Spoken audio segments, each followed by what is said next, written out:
Hello friends,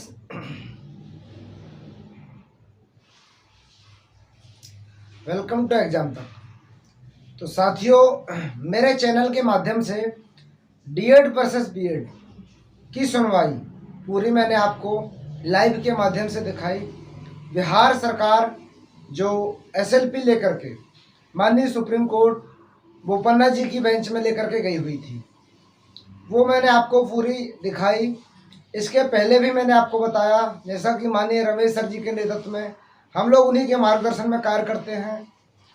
तो मैं हमेशा आपको बताता जा रहा हूँ कि एक दिन पहले ऐसी कुछ बातें आई थी, कुछ यूट्यूबर जो भ्रमित कर रहे थे कि मतलब बिहार सरकार 320 पेज की एसएलपी लेकर के गई है, उसका कोई निराकरण नहीं हो सकता है।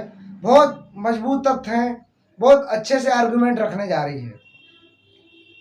मैंने उस टाइम भी आपको बोला था कि ये लोग उलूल जुलूल बातें करेंगे, आपको भ्रमित करने की कोशिश करेंगे, तो आपको बिल्कुल भी भ्रमित नहीं होना है।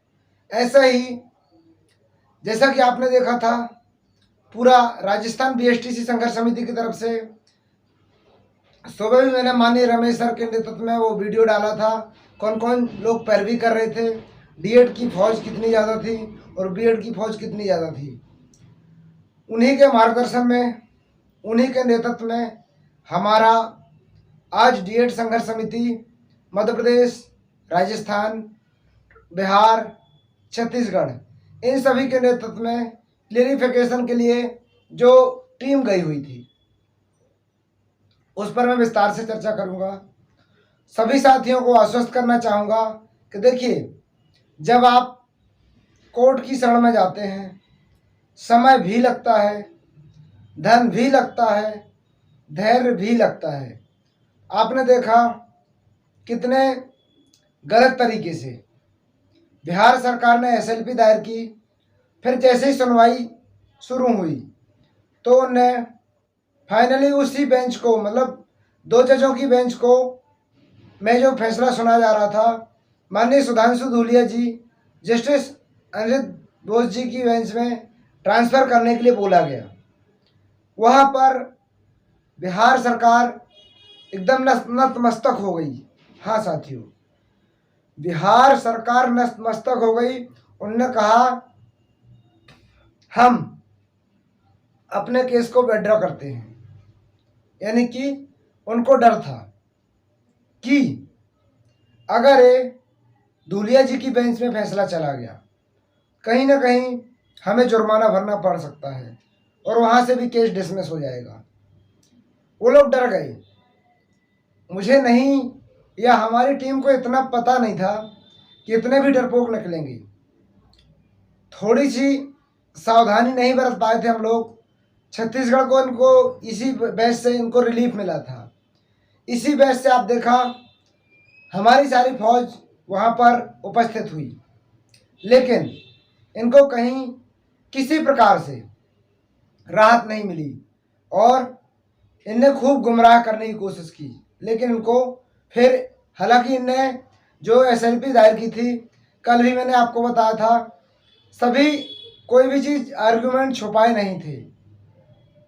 जो आर्गुमेंट ऑथेंटिक थे वो सारी की जानकारी इन लोगों ने प्रोवाइड करवाई थी। तो उसी को देखते हुए 5 से 7 मिनट भी नहीं चल पाई इनकी सुनवाई और इस तरीके से इनका डिस्पोज हो गया मैटर और इनने विड्रॉ कर लिया। अब आगे क्या प्रोसेस होती है, क्या ये इनने ये बोला कि हम नई याचिका लेकर के जाएंगे और नई एसएलपी दायर करेंगे, तो साथियों आपको घबराने की बिल्कुल भी ज़रूरत नहीं है। अगर अब नई याचिका भी लेकर के जाते हैं, अब इनके सारे रास्ते खत्म हो गए। अब इनकी नई याचिका दायर होगी तो जस्टिस सुधांशु धूलिया जी, अनिरुद्ध बोस जी के पास ही जाएगी। अब इनके सब रास्ते खत्म हो चुके हैं। आपको घबराने की बिल्कुल भी जरूरत नहीं है।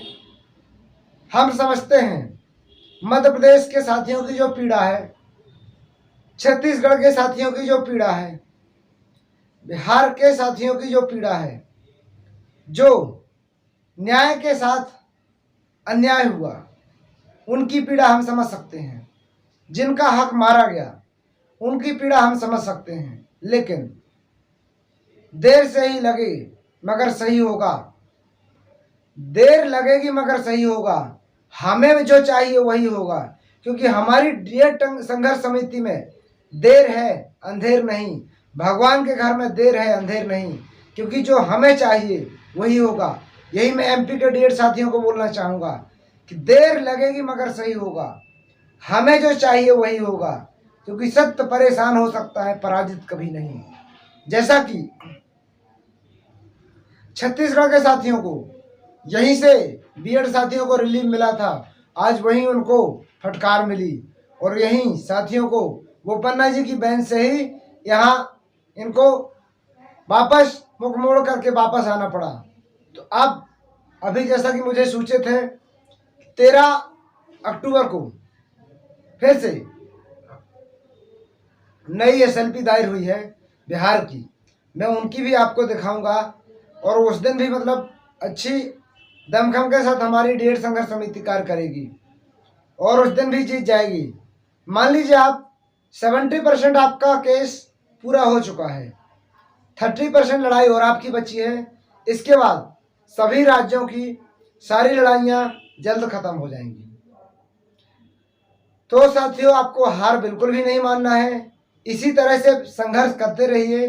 बस कुछ दिन की दूरी है और मंजिल का मिलना जरूरी है। बस कुछ दिन की है दूरी, मंजिल मिलना सबको है जरूरी। तो ये लोग कब तक उलूल जुलूल बातें करते रहेंगे, कब तक 320 पेज, कहीं 5000 पेज का फाइनल फैसला आ रहा, कहीं 320 पेज के एसएलपी दायर हो रही, कितनी उलूल जुलूल की बातें करते हैं।